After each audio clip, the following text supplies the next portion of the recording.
തൊഴിലവസരങ്ങളും ബ്യൂട്ടി പാർലറിൽ മികച്ച ശമ്പളത്തിൽ ജോലിയുമൊക്കെ സ്വപ്നം കണ്ട് ദുബായിലേക്ക് പോയ യുവതികൾ. വലിയ ചതിക്കുഴിയാണ് അവിടെ അവരെ കാത്തിരിക്കുന്നത്. ആദ്യം ലഹരിമരുന്ന് നൽകി നഗ്ന ദൃശ്യങ്ങൾ പകർത്തും. ഈ ദൃശ്യങ്ങൾ പ്രചരിപ്പിക്കുമെന്ന് ഭീഷണിപ്പെടുത്തി പിന്നീട് ലൈംഗിക ചൂഷണമാകും. മുറികളിൽ ഒളിക്യാമറകൾ വെച്ച് പീഡന ദൃശ്യങ്ങൾ കൂടി പകർത്തുന്നതോടെ യുവതികൾ പൂർണ്ണമായും കെണിയിൽപ്പെടും. മൊബൈൽ ഫോണും പാസ്പോർട്ടും എല്ലാം പിടിച്ചുവെക്കുന്നതിനാൽ നാട്ടിലേക്ക് പോലും ബന്ധപ്പെടാനാകില്ല. ലൈംഗിക തൊഴിലാളികളെ പോലെ ജീവിക്കേണ്ടി വരുന്ന പെൺകുട്ടികളെ 57 ദിവസങ്ങൾക്ക് ശേഷമാണ് തിരികെ നാട്ടിലേക്ക് കയറ്റിവിടുക. മോഡലിംഗിന്റെ മറവിൽ യുവതികളെ വിദേശത്തേക്ക് കൊണ്ടുപോയി പെൺവാണിഭം നടത്തുന്ന രാജ്യാന്തര സംഘത്തെക്കുറിച്ച് ഞെട്ടിക്കുന്ന വിവരങ്ങളാണ് അന്വേഷണത്തിൽ പുറത്തുവന്നിട്ടുള്ളത്. സംഭവത്തിൽ സിനിമ സീരിയൽ മേഖലയിലേക്കും പോലീസ് അന്വേഷണം വ്യാപിപ്പിച്ചിട്ടുണ്ട്. മുഖ്യപ്രതിയായ സിന്ധുവിന്റെ സ്ഥാപനവുമായി ചില താരങ്ങൾക്ക് ബന്ധമുണ്ടായിരുന്നതായാണ് വിവരം. ആ വാർത്തയുടെ വിശദാംശങ്ങളാണ് പോലീസ് പെട്രോളിൽ ആദ്യം. സ്വാഗതം.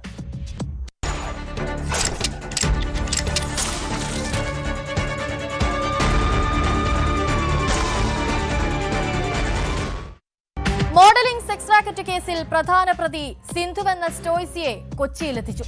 കൂടുതൽ പ്രതികളെക്കുറിച്ച് ഇവരിൽ നിന്ന് നിർണായക വിവരങ്ങൾ ലഭിക്കുമെന്നാണ് അന്വേഷണ സംഘത്തിന്റെ പ്രതീക്ഷ. കേസിൽ അറസ്റ്റിലായ അലീനയും മഞ്ജിമയും റിമാൻഡിലാണ്. അതേസമയം അലീന പരാതിക്കാരിയെ ഗുണ്ടാബന്ധങ്ങൾ ഉപയോഗിച്ച് ഭീഷണിപ്പെടുത്തുന്നതിന്റെ ശബ്ദ സന്ദേശവും പുറത്തുവന്നു. കേസിന്റെ അന്വേഷണം സിനിമ സീരിയൽ മേഖലയിലേക്കും വ്യാപിപ്പിക്കാനാണ് പോലീസിന്റെ തീരുമാനം.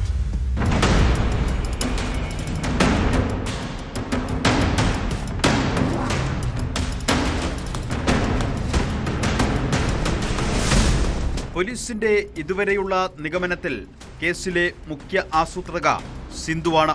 ദുബായിലേക്ക് പോകേണ്ടവർക്ക് വിസയും മറ്റും ഏർപ്പാടാക്കിയത് ഇവരുടെ നേതൃത്വത്തിലാണ്. അലീനയും മഞ്ജുമയും മോഡലുകളെ റിക്രൂട്ട് ചെയ്യുകയായിരുന്നു. ഇരകളെ ദുബായിലെത്തിച്ചിരുന്നത് വിസിറ്റിംഗ് വിസയിൽ. 57 ദിവസത്തിന് ശേഷം തിരികെ നാട്ടിലേക്ക് കയറ്റിവിടും. ഇരകളുടെ ഫോട്ടോ ഇടപാടുകാർക്ക് അയച്ച ഡീലുറപ്പിക്കും. ഓരോ തവണയും ലൈംഗിക ചൂഷണത്തിന് ഒത്താശ ചെയ്യുമ്പോൾ സംഘത്തിന് ലഭിക്കുക 25,000 രൂപ. അങ്ങനെ ഒരു ദിവസം നടക്കുന്നത് ലക്ഷങ്ങളുടെ ഇടപാടാണ്. മോഡലിംഗിന്റെ മറവിൽ നടന്നത് മനുഷ്യക്കടത്തും സെക്സ് റാക്കറ്റ് ഇടപാടുകളുമാണെന്നും സംഭവം സംഘടിതമായ കുറ്റകൃത്യമാണെന്നും Kochi city police commissioner Kaliraj Mahesh Kumar പറഞ്ഞു. പിന്നെ നേരത്തെ ഓർഗനൈസ്ഡ് ക്രൈമും ബാക്ക്ഗ്രൗണ്ടിൽ മറ്റു കാര്യങ്ങളും പിന്നെ മറ്റേ ആർഗൻ ട്രേഡ് കേസിൽ തന്നെ നോക്കിയാൽ അറിയും.